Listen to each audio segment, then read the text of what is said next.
Stephen A., I thought Peyton Manning was phenomenal yesterday. I don't think he's getting enough credit for just how phenomenal he was under the circumstances. And those included the fact that Peyton Manning had not started a football game for 2 long months. Peyton Manning obviously coming off what was reported as a torn plantar fascia in the bottom of his foot. Peyton Manning ending the regular doubters, maybe some haters out there saying, "You are done, old man," as he nears 40 years of age. And Peyton Manning finishing the regular season 9 touchdowns to 17 interceptions. And even though he won that regular season finale in relief, it took that team 4 days for Elway/Kubiak to even publicly name Peyton Manning as the starter, which I thought was very disrespectful to the great Peyton Manning.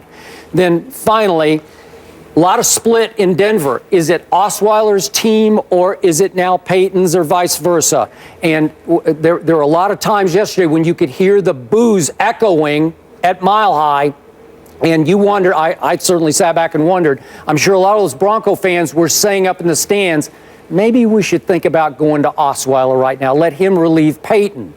And then finally, Peyton, student of history, had to know that in his career, he's standing on the sideline saying, "Lord have mercy.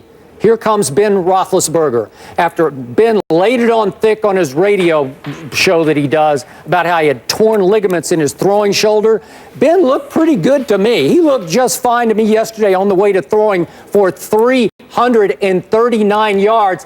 And I know they missed Antonio Brown some, but he's got a whole lot of other weapons. They had 4 plays of plus 35 yards. They had 2 plays of plus 50.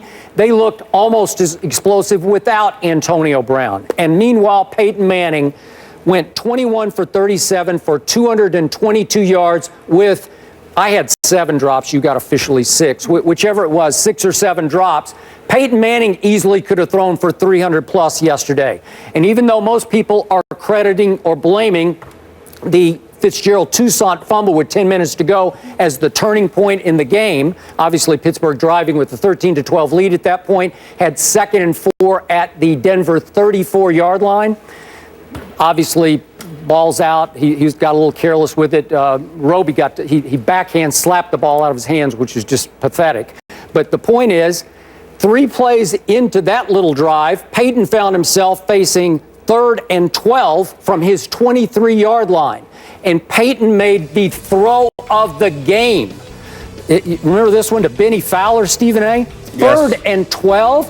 And he put some mustard on that ball for an almost 40-year-old quarterback. And 31 yards later, they were in business and driving. And I thought Peyton was masterful calling runs, opting into runs, audibilizing into runs in that drive for the touchdown to go ahead in that game. He engineered that victory. And again, today it feels like he's not getting enough credit for that. Way to go, Peyton Manning. Well, let me say this to you. If you're talking about the cerebral Peyton Manning in terms of facilitating the running game, not just the passing game for the Denver Broncos, I'll give you that because he's highly intellectual, dare we say brilliant on the football field as a brilliant mind. But at the same time, when you talk about physically what you witnessed from Peyton Manning, statistically what you witnessed from Peyton Manning, I think you're being a bit melodramatic, to say the least. You're looking and reaching for things to laud and praise him for, and I think it's completely unnecessary. Peyton Manning, there were several drops. I give you that. He should have had a 300-yard game instead of a 222-yard game. He should have completed about 27 or 28 passes instead of the 21 that he completed. Fair enough. I'll give you that, albeit most of them were on short passes where I think a tackle may have taken place or whatever, but it still would have got you a few first downs, would have moved the chains, would have put you in a better position to score, would have facilitated more points. So you got me there, and I'll give you that. But at the same time, I saw some of the balls fluttering. I didn't see him being a deep threat, and I'm here to tell you, Skip Bayless, Peyton Manning's going to have to look a hell of a lot better than he looked yesterday in order to beat the New England Patriots this coming Sunday in the Mile High City. That's just the way that I see it. Peyton Manning certainly knows how to call a game. He should be the quarterback. It should not be Brock Osweiler. All of those things are true. He didn't look bad at all, and I know that. But I'm saying to you that particularly with inclement weather. And Peyton Manning, in fairness to him, he did point out how the wind was really bad yesterday. It was terrible. It was terrible. So we got to take all of those things into consideration. But under those conditions, he deserves a lot of credit. There's no question about it. All I'm saying is, when you think about Peyton Manning, even though the velocity on the balls of Tom Brady, Aaron Rodgers, and others have never been something that Peyton Manning was blessed with, he can still get it done. We recognize that. But he's going to have to bring his A game. What I saw yesterday was good, but I didn't see anything that said to me, this is a team that's destined to go to the Super Bowl, who will beat New England in the Mile High City this coming Sunday because of what Peyton Manning was able to do. I didn't see that at all. They're going to have to get, first of all, Emmanuel Sanders, Demaryius Thomas, all of these boys are going to have to catch their passes, C.J. Anderson included. Also, he's going to have to run better. There's no question. Peyton Manning's going to continue to do what he does. We'll see what happens. But let's not act like Peyton Manning deserves more credit than the Pittsburgh Steelers. Yes, Big Ben Roethlisberger looked good, Skip, but he still wasn't himself. He wasn't 100%, and we all know why, because of that shoulder injury. Then I don't want to see him at 100 because he'll win every game. Well, let me tell you something right now. Listen, you know me. I'm a Steelers fan.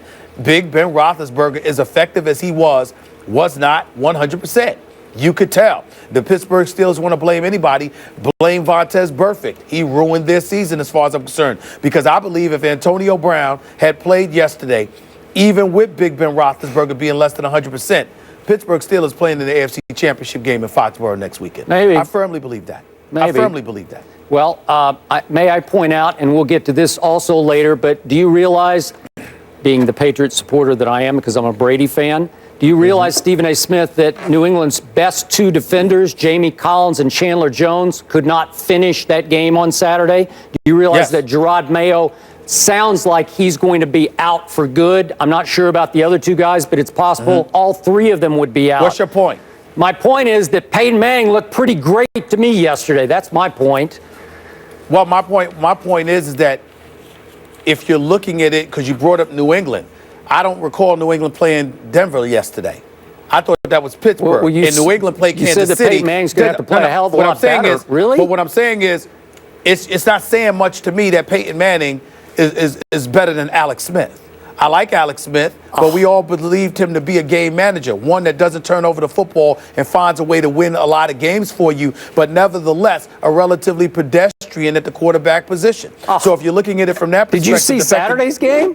Yes, I watched. My God. I watched. And the late when they came back? He was 12 out of 20 on third down. It got so bad that I finally tweeted, just for the record, I tweeted that Alex Smith is making so much noise on the field that I'm going to have to start calling him Alex A. Smith. Because I did see that tweet. That was good. That's how good he was. Good. I mean, that's how much noise he's making against that defense. Well, for damn near 3 quarters, how many points did the Kansas City Chiefs have? I have no idea. 6? 6. Yeah. So the point that I'm trying to make to you is that they weren't able to close. Yeah, and then, I'm saying to you that if I'm worried about, and not only that, as much as I respect Alex Smith, he can't call a game the way that Peyton Manning can call a game. Okay, so but with those 3 defenders gone, 3 stalwarts on defense in the fourth quarter, Alex Smith is just going up and down the field to the point that everybody's blaming Andy Reid for poor clock management, or you would have won the game, which I don't think so, but that's okay. That's how close it got. All I'm saying is that those injuries to the New England Patriots would have a far more profound effect going up against Peyton Manning at quarterback than Alex Smith. More profound effect? Yes. Which way? Because Peyton Manning would know how to take advantage. Oh, I agree. He would know how to take advantage now better. You're making my point. I agree. That's why I'm afraid of this game. No, I was just saying that you brought up New England, and the injuries, because you were acting like they overcame something so great compared to what the Steelers defense in the Denver Broncos. I mean, when you look at Von Miller and DeMarcus Ware, and you look at that secondary, and you don't have Antonio Brown, who scorched them with 16 receptions for nearly 200 yards in their previous meeting from weeks ago, or Big Ben Roethlisberger, who was not 100%. To me, the Steelers really, really made a game of it, and I believe if they had Antonio Brown, they would be playing an AFC Championship game this week. Okay, but now you're talking about the Denver defense. I'm talking about Peyton and the offense against the New England defense. Yeah. That's a whole different story to me. That's a whole different story. Yeah. I got it. Okay. You know what might be one of my favorite things when you guys talk trash on Twitter or the live tweeting during games? I search you both and I really enjoy it. So clearly I need to get a life. But you know what I like even more? The Sheriff and Psycho Tom facing off Sunday 3 Eastern, their 17th meeting. We're looking forward to that. And what is going on with coin